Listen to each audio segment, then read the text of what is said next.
karyawan yang hilang tadi itu dijadikan Hugi-Wugi, guys. Oh my god, kasihan banget gak sih?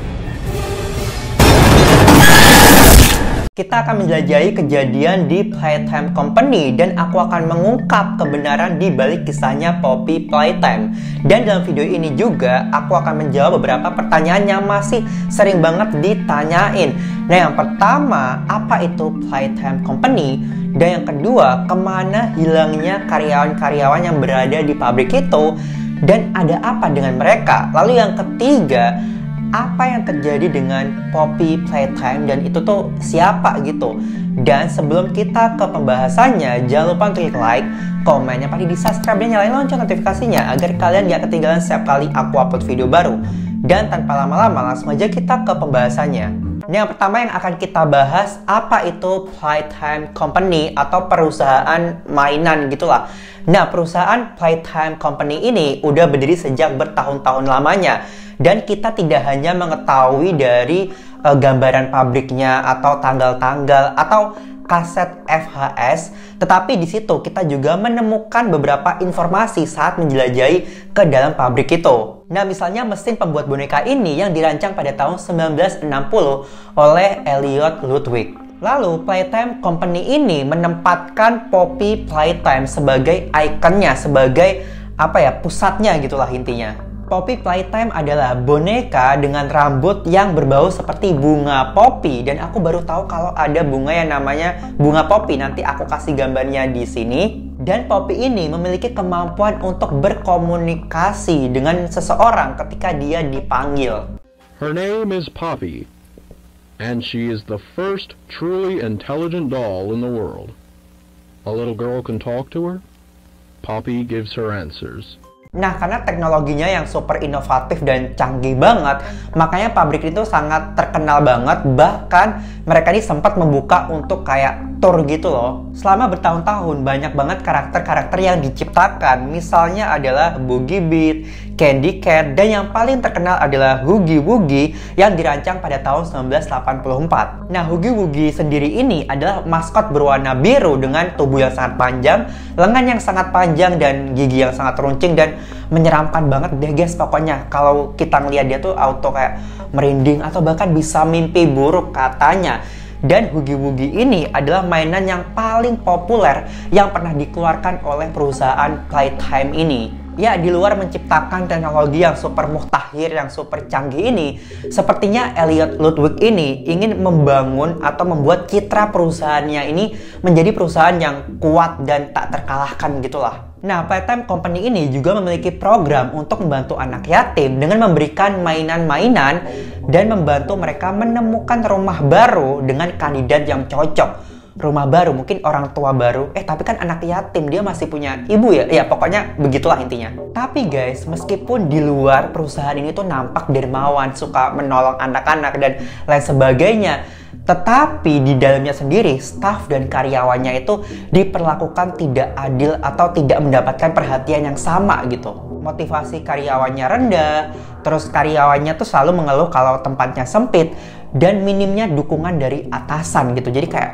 atasannya tuh juga nggak peduli sama staffnya gitu. Ya, sebenarnya cerita-cerita seperti ini tuh udah sering banget kita jumpai, di mana perusahaan yang terlihat kokoh, terlihat kayak sukses, terlihat kuat, tetapi sebenarnya di balik itu semua, di dalamnya sendiri, which is karyawan dan staff-staffnya tuh tidak diperlakukan dengan semestinya, kayak tidak mendapatkan kesejahteraan. Jadi kan kayak wow, di luar lo kelihatan kayak kokoh, tapi di dalam aja lo jahat gitu. Ya, meskipun demikian ya guys, perusahaan ini tuh terus menciptakan teknologi yang super canggih yang belum pernah kita lihat sebelumnya. Ya, misalkan alat-alat ini dengan mesin yang sangat canggih, dan mereka ini juga memperkuat sistem keamanan mereka sehingga ilmu-ilmu yang udah mereka dapat ini tidak gampang bocor gitu loh guys. Jadi tetap aman kerahasiaannya. Ya, terlepas dari semua ini, tiba-tiba terjadi suatu insiden yang mengerikan di dalam pabrik itu yang menyebabkan semua karyawannya hilang tanpa jejak. Nah, kira-kira kemana? Jadi apa yang sebenarnya terjadi sama karyawan-karyawan dan staf di pabrik itu?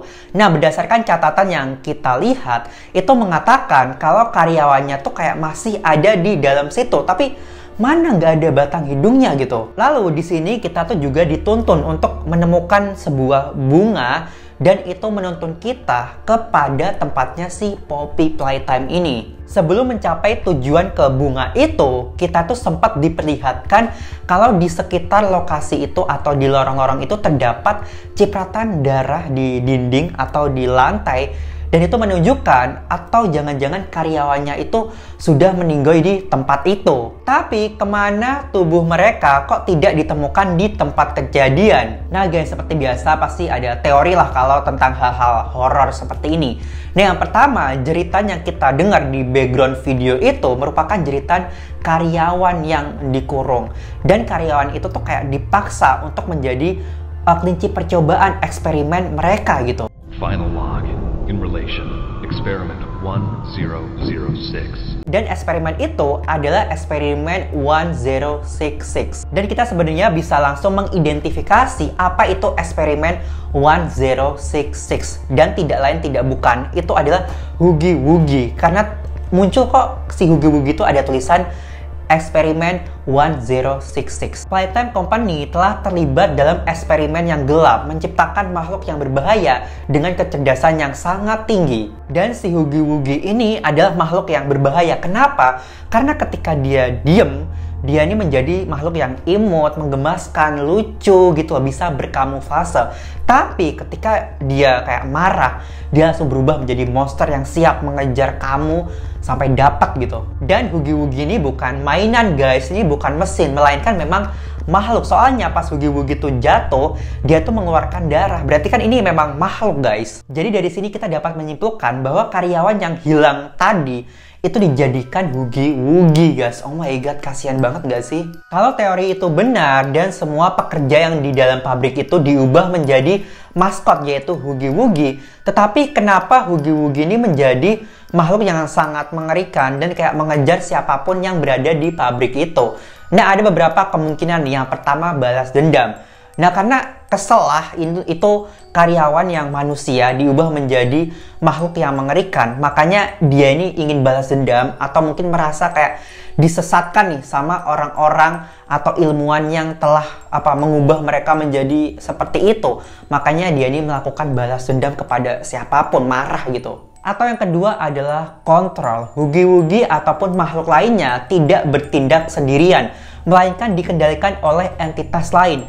Nah, siapa itu entitasnya? Yaitu adalah boneka Poppy Playtime itu sendiri guys. Dan kita juga melihat kalau Poppy Playtime ini akhirnya dibebaskan lah dari sebuah kaca gitu. Nah, kira-kira kenapa dia dibebaskan nih? Nah, lalu kenapa aku yakin banget kalau Poppy Playtime ini adalah kunci di balik semua kejadian ini. Dia menjadi kendali penuh atas permainan ini. Nah, pertama-tama Poppy Playtime ini kan tadi kayak dikurung dalam sebuah casing kotak kaca gitu kan. Dan itu berada pada area yang sangat aman. Nah, tadi seperti yang aku katakan, dalam perjalanan menuju ke tempat Poppy itu, ada kayak tulisan-tulisan, coretan-coretan yang mengatakan jangan ke situ karena berbahaya gitu loh guys. Tapi sayangnya kita tidak ada pilihan lain karena si Huggy Wuggy itu selalu mengejar kita. Makanya mau nggak mau kita harus terus berlari melewati lorong-lorong itu hingga menemukan Poppy Playtime. Atau yang kedua, sebenarnya Huggy Wuggy ini tidak langsung menyerang pemain, melainkan dia ini justru malah membantu pemain itu, malah dituntun ke dalam pabrik itu, terus dibantu menemukan kunci. Pokoknya baik banget lah awalnya. Dan si Huggy Wuggy ini hanya menyerang ketika kita tuh berada di sekitar areanya Poppy Playtime. Nah, mungkin si Huggy Wuggy ini ingin mengamankan si Poppy Playtime jangan sampai dibuka, atau mungkin dia ingin mengurung Poppy Playtime supaya dia aman or something gitu, I don't know. Jika teori ini benar, maka catatan yang kita baca tadi di mana karyawan-karyawannya tuh masih terjebak di dalam pabrik itu, dan ini semua dikendalikan oleh Poppy. Dan Poppy mengatur semuanya. Dia ini menggunakan kita, pemain, untuk mengarahkan ke lokasi Poppy dan membuka Poppy yang berada di kotak kaca itu. Dan sepertinya ada alasan dibalik kenapa Poppy ini harus dibuka. Mungkin dia harus menjalankan misi atau mungkin dia harus melakukan sesuatu. Dan ini terbukti dari pesan yang tertulis dalam video ini, di mana si Poppy itu mungkin harus hidup dan harus menyelamatkan gitu loh. Oke guys, jadi segitu aja video kali ini. Gimana menurut kalian tentang teori-teori permainan Poppy Playtime ini? Sebenarnya menyeramkan banget sih, apalagi si Hugi-Wuginya ini yang serem banget. Katanya banyak yang mimpi buruk setelah melihat ini. Dan kira-kira apa yang akan dilakukan sama Poppy Playtime setelah dia keluar dari kotak kaca itu? Nanti aku bakal cari informasinya. Kalau ini rame aku bakal bikin lagi. Dan komen pendapat kalian di bawah sini. Atau mungkin kalian ada ide buat konten aku berikutnya. Kalian komen di bawah karena aku butuh ide dan masukan kalian. And thank you so much for watching and I'll see you on my next video. Bye!